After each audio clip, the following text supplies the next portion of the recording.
Kinachodaiwa na kinachohisiwa mpaka sasa ni baada ya dada yetu Hamisa Mobeto kwenda katika ukurasa wake wa Instagram kwenye Insta story na kuandika ujumbe ambao ulionekana umemuumiza. Tena ni kitendo cha ajabu, kitendo cha kishirikina kilichoweza kutokea katika nyumba yake, tena nje ya nyumba yake kwenye geti.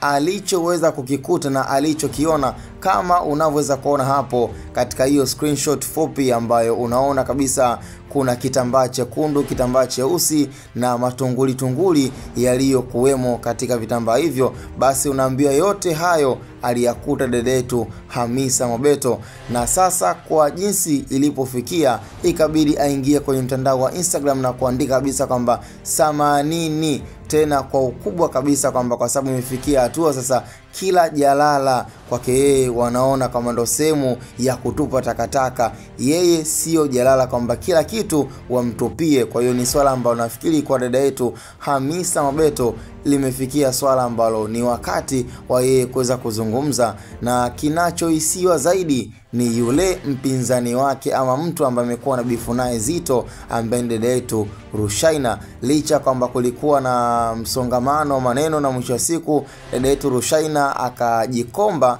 kwa kuomba msamaha na kuomba radhi, lakini unaambiwa ulikuwa ni msamaha wa kinafiki na msamaha wa kimtandao ili mradi maisha mengine ya entertainment yaendelee. Lakini kiuhalisia bifu liko pale pale. Hamisa Mobeto featuring dada yetu Rushaina wa Manara, Rushaina wa enzi hizo, ambaye kwa sasa amekuwa ni Mswahili in a pro max, kwa sababu kiuhalisia kwa kile alichoweza kukifanya kwa dada yetu Hamisa Mobeto, yani hajaishia hapo. Aliweza kumsema na kuzungumza maneno mengi sana katika mtandao wa Instagram baada ya kumdisi mpenzi wake, mume wake wa halali Stefan Aziz Ki, na akaona pia haitoshi, basi haya masuala ya kutupiana pia vitunguli katika nyumba ya Hamisa Mobeto, yani umeonekana kabisa kama ni uswahili uliopitiliza.